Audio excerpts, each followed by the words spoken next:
जागते सपनों की खातिर जो नींदें अपनी खो देते हैं, नए वक्त की दहलीजों पर उम्मीदें बो देते हैं, अपने कर्म की शक्ति से जो गगन धरा पर लाते हैं, जो वर्तमान में जीते हैं वही इतिहास बनाते हैं। ये कहानी है छत्तीसगढ़ के एक ऐसे कर्मयोगी माटी पुत्र की, जिसने कठिन संघर्षों और दृढ़ इच्छा शक्ति से एक नूतन कीर्तिमान स्थापित किया है। दुर्ग की सुरमई छाव में पाटन के नजदीक एक गांव है कुरुडी। इसी पावन भूमि के एक साधारण कृषक परिवार के उपवन में एक ऐसा पुष्प खिला जो आगामी भविष्य में छत्तीसगढ़ की सुरभि को अनंत तक पहुँचाने वाला था, मगर किसी को इसका पता न था।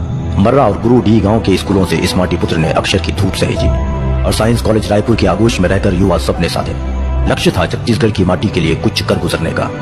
विलक्षण प्रतिभा वाले सन्यासी स्वामी आत्मानंद जी के परिवार में डॉक्टर नरेंद्र देव वर्मा जी की सुपुत्री सौभाग्यकांक्षी मुक्तेश्वरी जी के साथ आप प्रणय सूत्र में आबद्ध हुए। इन्हीं वर्षों में कृषि कार्यों की जिम्मेदारियों को संभालने के साथ साथ ग्रामीणों के सुख दुख में भी आप शामिल होने लगे। उन दिनों आप 30 किलोमीटर दूर से ट्रैक्टर में गौशाला के लिए रोजाना चारा भी लाया करते। इसी दौर में आपने समझी निरीह छत्तीसगढ़ वासियों की अंतस वेदना। आपके नैतिक कर्म शक्ति का ही प्रताप रहा कि आप चंदूलाल चंद्राकर जी के संपर्क में आए, जिन्होंने आपकी लगन को देखकर युवक कांग्रेस दुर्ग ग्रामीण के अध्यक्ष पद पर आपको आसीन किया। इसी समय काल में राजनीति के चाणक्य कहे जाने वाले श्री वासुदेव चंद्राकर जी, जो आपके राजनीतिक गुरु रहे, उनके संरक्षण में आपने स्वस्थ राजनीतिक जीवन की ओर अपना पहला कदम उठाया और छत्तीसगढ़ के जन जन के मन की व्यथा को समझा, उनकी भयावह स्थिति को बदलने के लिए दृढ़ संकल्पित हुए। वर्ष 1993 में आपको पहली बार विधायक का टिकट मिला, जिसमें आपने अभूतपूर्व जीत हासिल की। आपकी सक्षम कार्यशैली का शुभ परिणाम था कि सन 1998 में आपको तत्कालीन मुख्यमंत्री दिग्विजय सिंह ने जन समस्या निवारण विभाग की जिम्मेदारी सौंपी। वर्ष 1999 में आप अविभाजित मध्य प्रदेश के परिवहन मंत्री भी बने। आपने प्राइवेट बसों का संचालन बंद करवाया, जिससे मध्य प्रदेश राज्य परिवहन निगम मुनाफे में आया। वर्ष 2000 में जब छत्तीसगढ़ ने पृथक राज्य होने का गौरव पाया, तब आप पहली सरकार में मंत्री बने। आप प्रबलता से मुख्यमंत्री पद को सुशोभित कर सकते थे। तब आपने पार्टी के शीर्ष नेतृत्व का सम्मान करते हुए राजस्व राहत कार्य, BAG, पुनर्वास मंत्री का पद स्वीकार किया और प्रदेश की निस्वार्थ सेवा की। वर्ष 2003 में आपने पुनः विधानसभा चुनाव जीता, मगर सरकार आपकी नहीं बनी। वह विपक्ष में उपनेता प्रतिपक्ष की जिम्मेदारी का निर्वहन करते हुए पार्टी और जनता की सेवा में रत रहे, मगर आगे का सफर आसान नहीं था।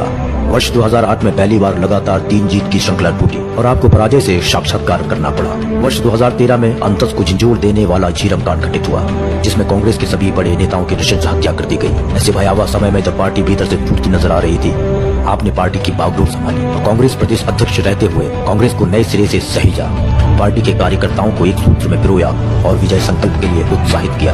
लेकिन विरोधी दल से आहत होते रहे। आपके विरुद्ध षड्यंत्र रचकर आपको कारावास कर दिया गया। 75 वर्षीय बीमार मां को फर्जी जांच के नाम पर प्रताड़ित भी किया गया। लेकिन स्थितियों से आप विचलित हुए बिना निरंतर कर्म पथ पर बढ़ते रहे। छत्तीसगढ़ के राजनीतिक इतिहास में पहली बार किसी कांग्रेस अध्यक्ष को दूसरी बार भी अध्यक्ष पद पर नियुक्त किया गया, जिसका दूरगामी परिणाम था वर्ष 2018 विधानसभा चुनाव में कांग्रेस की प्रचंड जीत। अभी कांग्रेस के राष्ट्रीय महासचिव राहुल गांधी ने आपसे पूछा था, आप अन्य राज्यों के अध्यक्षों की तुलना में इतना बेहतर कैसे कर लेते हैं? आपका जवाब था, हो सकता है बाकी अन्य ये सोचते हो कि वो है तो पार्टी है, लेकिन मेरा मानना है कि पार्टी है तो मैं हूँ, मेरा अस्तित्व ही मेरी पार्टी है। इसी समर्पण भाव का नतीजा था वर्ष 2018 की विराट जीत। यही वर्ष था जब गढ़वो नवा छत्तीसगढ़ के साथ बदलाव का नव विकास दौर प्रारंभ हुआ। आपका छत्तीसगढ़िया होने के गर्व का भाव और लगन को देखते हुए शपथ ग्रहण के 2 घंटे के भीतर आपने प्रदेश के लाखों किसानों के करीब 6000 करोड़ रुपए का कर्ज माफ कर अन्नदाताओं को बहुत बड़ी सौगात दी है।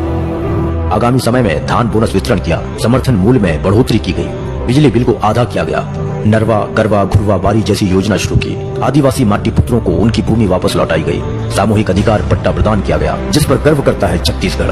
गर्व करता है छत्तीसगढ़ ऐसे विकास माटी पुत्र पर, जिसका जीवन छत्तीसगढ़ के जन के मन के लिए है। हर छत्तीसगढ़िया की सेवा करना जो अपना कर्तव्य समझता है। छत्तीसगढ़ की उन्नति ही जिसका कर्म भी है और धर्म भी। वही कर्मयोगी, भविष्य दृष्टा, विकास पुरुष, माटी के लाल है हमर मुख्यमंत्री, हमर भूपेश बघेल।